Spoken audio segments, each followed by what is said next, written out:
I have a gentleman here today that he gave Grant Cardone well over $100,000 to invest. So tell me, how did you get involved with Grant Cardone? We invested in his sales course, Cardone University, and it helped me a lot. I became one of the top producers in my region within 3 months. Then I started hearing about Cardone Capital, how it was one of the best investments ever, or basically there's no better thing in real estate. And because the sales training worked out so well for me, it was so profitable, I was like, yeah, I mean, this guy's legit, so I'm going to invest with him. I mean, everything that he said when he talked about business was all stuff, they work your ass off and follow every lead and right. And just kind of all that sort of stuff and bust your ass and become more valuable to your boss. And I assume a lot of that's in there, right? And that's all good stuff. And so when I first heard of Grant Cardone talking about business, I said, well, yeah, that's good motivational stuff. I thought so too.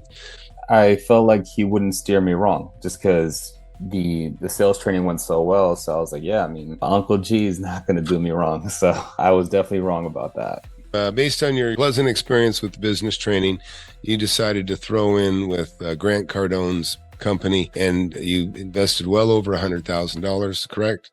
Correct. And So they were saying how I would get a 6% preferred return. And when you say were you in a seminar situation? No. So I saw a few videos on his YouTube channel about it. The sales reps would tell me the same thing. 6% preferred, 15% IRR is the goal, but they're going to go much higher than that. If the property makes 6% or less, they do not get the 40% cut, the 60-40 split.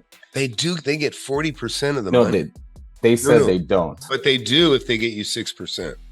If anything over 6%, so if they get 8%, the 6%, I get the whole thing. And then the 2%, they get 40% of that. That's 60-40 split. I was blown away by, because I'd actually ascertained that from watching one of his first videos, and where he talked about, he said, I just got a check for $1.2 million to the partners and $800,000 to myself. And I go, well, that's a 60-40 split. But I have no documents to show how much actually they're taking. So, and because then I saw your video as well, where it showed that he gets 800,000, the investors get 1.2 million. That's exactly a 60-40 split. So it leads me to question what's really going on. Interesting. So you actually caught my video on that. Yeah, that's the first thing. I'm a numbers guy, so that's the first thing. But you do know by the statements that you've gotten basically roughly 4.75%. Is that what you said? The first 2 years, it was 4.5. In January of 2023, now it's 4.7. Okay. And how long is that money tied up for? There's no set time. So their goal is 10 years. In his investment calls, he has monthly investment calls where we can join in, but it's basically one giant upsell to the next fund. He's been claiming for 3 years. I pop in once a year and it's always the same thing: invest in the next fund. And I'm going to refinance the older funds, do a cash out refinance so that all the current investors get their equity back. They still have a hold in the deal, so they still get some cash flow. So it's almost like the Burr method. Nothing yet. It never happened though. He's never resold it and made a profit and gave you any money back other than the interest. He's done it in the earlier funds, which I think him and his close entourage are the only investors. But you weren't a part of that. No. I joined one of the bigger funds that came out later when he went public to non-accredited investors. One thing that I found interesting was I had 4.5% return exactly, which I thought was kind of odd. It's an exact number. And then I saw your video on how somebody was commenting that non-accredited investors in the black and white get 4.5 and then accredited gets 6%. So I thought that was an odd feature. I was told 6%, but I'm getting 4.5, and that's written in the black and white. So that's something I missed when I was younger. Well, that's interesting. Well, the devil's always in the details. Okay, yeah. in the contract. I was very naive. I put half of my money in the fund, and the other half, I decided to do it on my own. And within 3 months, I 8 times my money. You're making 4.5% on the money that you invested with Grant Cardone. How well have you done for yourself in comparison? So cash on cash is over 30% annually. And then equity wise, it's almost 1,000%. It's about 850 to 900%. So that was just a huge eye opener, and my money's locked in. So you were able to take your own cash and just stomp the returns in comparison. You've made up to almost $1 million with roughly the same amount of cash. Is that fair to say? Over 2 million. Over 2 million. Yeah, using your own cash, investing for yourself. And the annual cash flow is over 6 figures, easy. And then on the other side of that, the same cash that you've had Grant, what's the total return you've had over 3 years? Maybe $15,000 or something like that? A little bit more than that. maybe. Not impressive. Gotcha. And you have no control. You can't say, hey, I want to get my money back out. Do they have any option for you to pull your money out? They said there is. It's like there's a lot of hurdles and there's fees, quite a few fees. So I wouldn't get the whole amount back. There has to be some drastic thing happening in my life that I have to prove. Yeah, so it was a good reminder. It was a very good learning lesson where literally doing that one thing was a learning lesson that cost me a couple $1,000,000. And for somebody young like yourself or somebody, would you advise them to invest with Grant Cardone? Maybe if you work 100 hours a week and you don't have time to do anything else. But at that point, just do a REIT. There's a few stocks that do 10% returns, or even other syndicates that have much better splits and much higher returns. Well, I think you can put it in the bank, or even on bonds. You can do almost. I just opened a savings account that pays over 4%. No questions asked. Wow. And you can pull your money back out, correct? It's completely liquid. Once you know what you can do with your money as an investor yourself, you never touch stuff like that, right? Completely agree. Yeah, just when other people are doing it, it's they're gonna win, not you. Yeah. And so why did you jump in and take my mentorship? When I learned a lot when I was doing everything on my own. Utilizing the book, you mean? So when I was buying real estate before I knew you were around, I did a few things that were just ideas that popped up in my head. This guy's getting divorced. Let me jump on this. Let me look at every single property that's in the market, and let me see if there's inefficiencies that I can capitalize on. That's right. I recall. So without even reading my book, you had already made some money in real estate. When you saw me, what you saw is that some of your original ideas that you had created and made money on, you had said, that's exactly what I did already, right? Correct. It was more me doing trial and error. And then you essentially, by the way you spoke, I was like, okay, he actually knows what he's speaking about. There's no fluff. And you actually had systematized the things that I was doing randomly in the beginning and that I slowly learned. And that's what drew me to you. And I read the book just because it's almost like you've refined what I was doing very roughly, essentially. Mm-hmm. So I feel like the efficiency would be very profitable for me in the next few years. And now that you've been in the mentorship, I assume you've only been a week or two into it, I think. But what do you think so far? A lot of good information, or what do you think? Definitely a ton of information. Luckily, I have the time where I can actually really just absorb everything that's going on in there. And I really like it. And what do you think of your classmates? So I like that a lot of them are ahead of me, or at least the ones that I've met are ahead of me. And so I feel like there could be a very good resource to bounce ideas off of. Yeah, that's an interesting statement you just made. And this is what's really cool. You feel trapped when you don't have any role models around. In other words, when you're the biggest fish that you know, it's nice to get a bigger fish bowl where you're not the biggest fish, where you have something to aspire to.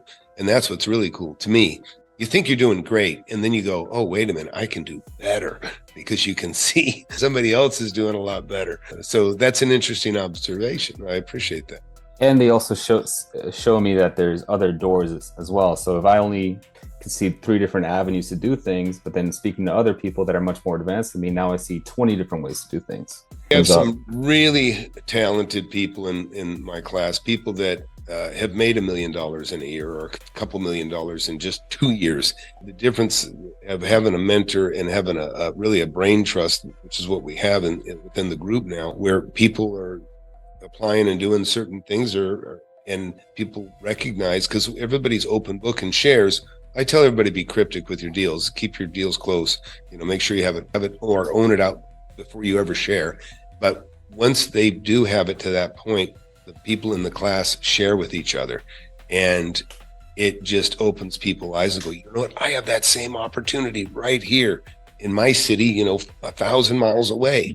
And that's the beauty is that so many of the opportunities that people learn in my mentorship are basically things that happen every day somewhere. In just about every state in the USA, there's the same kind of opportunities reproduce and happen everywhere. And now you know that firsthand. Well, I appreciate you sharing your experience with Grant. And so tell me about the sales calls again. Once you get in the door, it's constant upsell, right? For the Cardone Capital specifically, there's monthly investor update calls, easily more than half.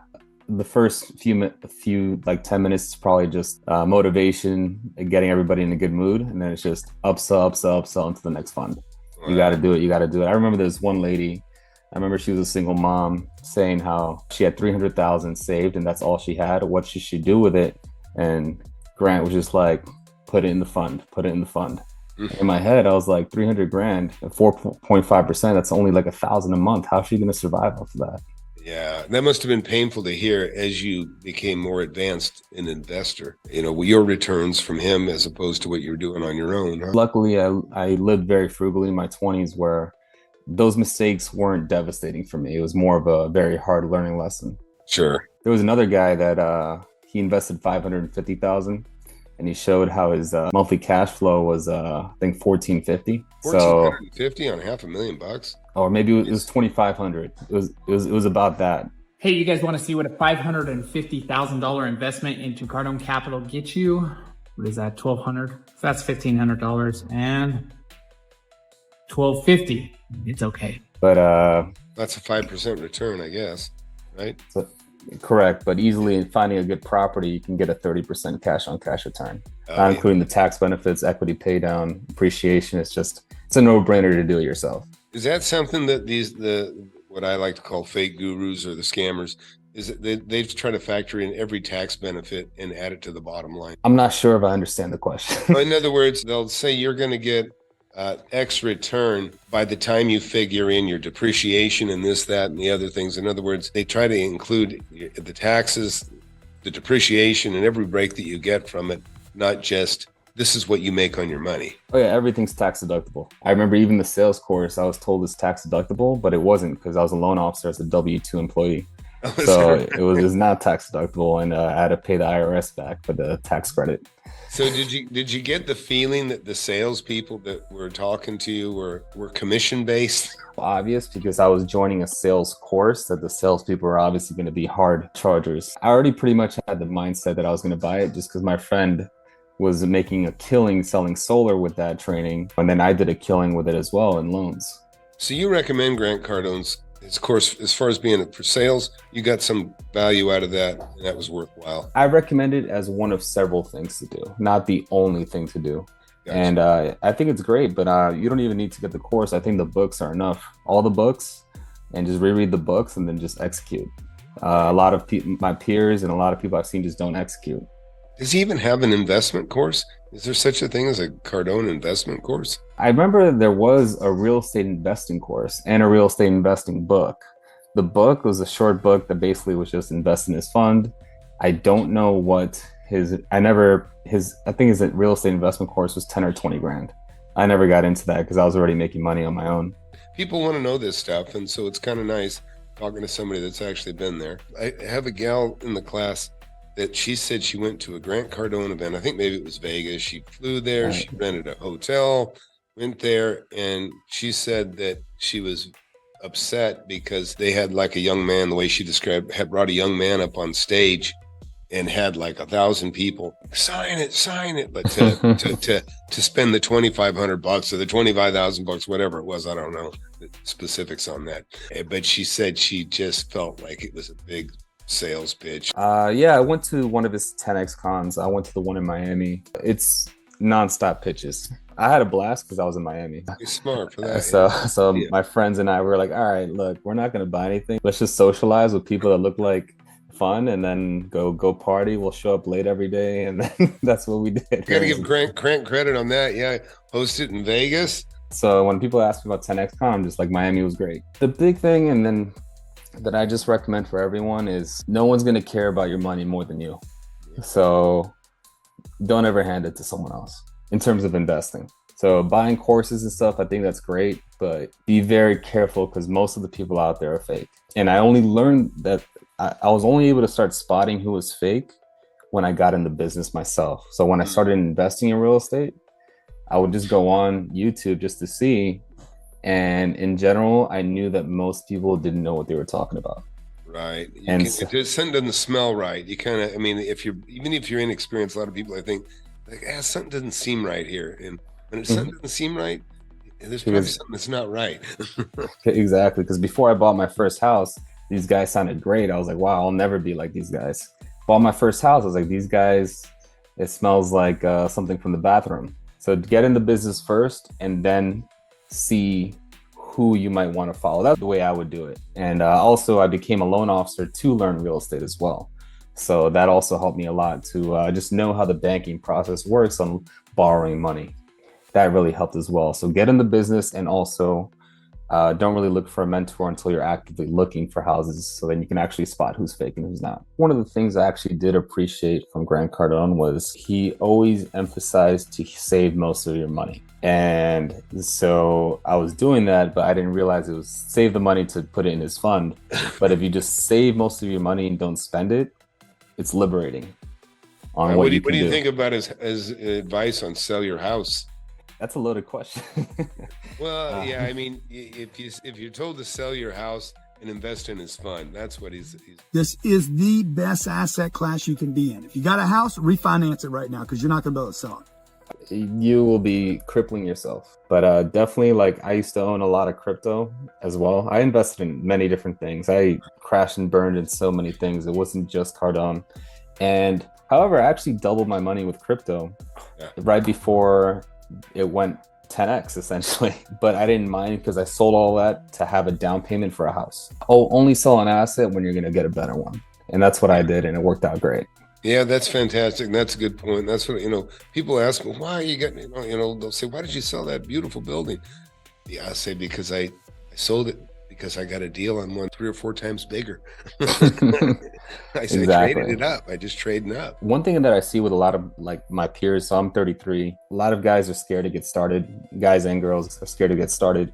Even my first deal, I mean, it was okay. It was market value, but even that 12% return on cash, and compared to the down payment I put in, 4 times the down payment I put on it within a year, because I was buying in 2020. I don't know So- what you mean, 4 times the down So, payment. What does so that mean? basically, I bought a house at market value in the beginning of 2020, $50,000 down. But 6 months later, 9 months later, the equity was over 200 grand. Oh, wow. Yeah. So, and that was my worst deal. And when you and- bought that, see, a lot of this, I say it all the time, everybody's a rock star when things are really good. And then, you know what I mean? And things were really good, right? Oh, yeah. Kind of went up like a hockey stick, and that happens at times. But what people don't see is on the downside is that they can drop like just as fast. And you probably saw that same property that probably doesn't still have the same equity today that it had then, with the interest rate going up, correct? According to Zillow, so last year it was worth about a little over 600,000, and now it's like 490. But I'm still over, but instead of being over 200 grand, now I'm over like 70 grand. Well, you still own this property? I haven't Hey. sold any of them. I mean, it's fine to hang on to property like that, but what I'm saying is these cycles happen where, for whatever reason, there's a lot of different reasons, but the economy's good. Maybe the area that you're in is doing especially well for whatever reason. So for the past few, I have 3 friends, and if you guys are watching, I love you guys. So they're flippers. They're like, their full-time job was flipping, and I would always tell them, hey, have a few rentals so you could pay for your mortgage when things turn down, because it's only going to go up for so long. Then when it goes down, you want to be able to weather the storm. One of them listened, the other ones didn't. And now they all have flipping mentorships. So I just thought it was funny. They went into teaching flipping once the economy went down, and they couldn't actually make money off of flips anymore. Like, anybody can flip when the market's going up. Yeah, well, that's why I say everybody's a rock star when the market's going up. It's kind of shock for people that have never seen values go down in the last 10 years. I mean, only now we're starting to see values go down, but it's been 10 years. Prior to that things were kind of normal and going up quickly for a little bit there. And I've seen several cycles in the last 40 something years. And I started at the highest of inflation in 1981. I also got lucky because my parents invest in real estate. So they always told me, own stuff that will rent out when it's bad, when times are bad. So like in 2009, they had no issue because all their rentals were rented. Yep. And so when I was buying, that was my intent. What's near all the buildings, what's near all the shopping centers, and what's going to be rented out. And I've had no issue at all. No, yeah, over time, there's things that change, and anything you got, if you're going to keep a rental basis for understanding why it's going to stay full, like that's a restaurant I bought behind me right there. And that's when I made 200 grand on that in a very short time. Property like that, it's well located. It's right in the middle of an affluent community. And it'll always stay full. It'll always stay rented. People always need a restaurant convenient to, thousands of people live, a rock's throw away. It's good advice from your folks for sure. But even things have changed to a degree. Like I can tell you, I've seen a lot of different stores that, they used to have camera stores, used to be quite popular, video cameras, that sort of thing. That shit is gone. Very, very few camera stores can survive anymore. Big part because Amazon and some of the big retailers just absolutely crush them. I mean, Best Buy can barely stay open. You know what I mean? There's been quite a few. Well, Circuit City was a big one, lasted for a little while. I mean, you can get a jacuzzi sent to you from Amazon. A hot tub. You can get washer dryer. Portable home. Portable home, yeah, I don't doubt it. I got reasons not to like Amazon too. I've owned some manufacturing companies. Man, once you get in and you start selling through Amazon, I mean, they got their finger on your pulse. And as soon as they feel it beating hard, they go find a copycat manufacturer in China. And then all of a sudden they stop buying your stuff. I have 1,000 pieces ready to ship to them. They're not ordering. They're keeping their stock at zero. And then when people go to buy my product, they say, we're out of stock, but people that buy this also buy this. And it's the shit that they have from China. So it's horribly cutthroat.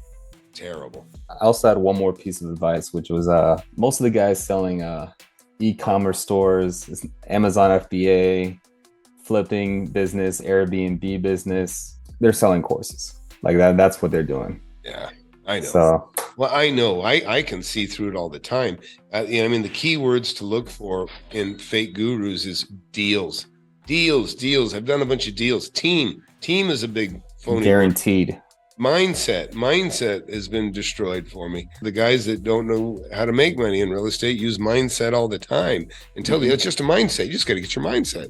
And but if it's like, look at the whole time we've been talking, every property that's come up on behind me is a property that I personally, every property that has come on the screen behind me is one that I personally negotiated and purchased. I mean, I bought it. There might be exception of one property there that I didn't own, but it was one that I did an assignment without having to own it. Like I said, I could talk all day. Just every time I see a picture, it changes the subject for me in my mind. And this is just a fraction of what I've purchased. That's the kind of stuff that people, they don't, for whatever reason, you know what I mean? I mean, see some guy that's perfectly manicured and every day, he's got blue hair one day and green hair the next, and it's like this guy looks like he's never got his hands dirty, and he doesn't talk in specifics. He might talk about 2 or 3 properties, but that does not make. And he's too young to have ever weathered a downturn, so he's lacking so much experience. Yeah, and I understand it. Even me, who's in the business, and I made 7 figures in a few months. I mean, I don't think I'm qualified to teach a course because it was also in the 2020 when everything was doubling in value. So I feel like my timing was just perfect. So even in the different experiences, it just takes time. Look, I'm a purple belt in jiu-jitsu, and I've been in jiu-jitsu for like 6.5, 7 years. It takes time to get skills. It just takes time. I think it takes about as much time to become a black belt in real estate, if so to speak. I've had experiences that I've had only happen 1 time or 2 times in 40 years. You follow me? And unless you have that experience, you're lost. You don't know what to do. There's a lot of things that are one-time experiences, and it's been really cool. I agree. Yeah. And it's just sensibility and experience is all it is, really. The things they've always told you, pay attention to. Like they were kind of right. Yeah, it starts to ring true. Save your money. Don't waste it. Thinking it, buy good stuff. Buy stuff that you can keep rented. Fantastic advice. I've made a lot of money on land, and it's a wonderful thing. You can make a lot very quickly, very fast, flip it. As long as you buy something that's in demand, you can sell it. So, but. All right. Thank you, Tom. All right. Thank you.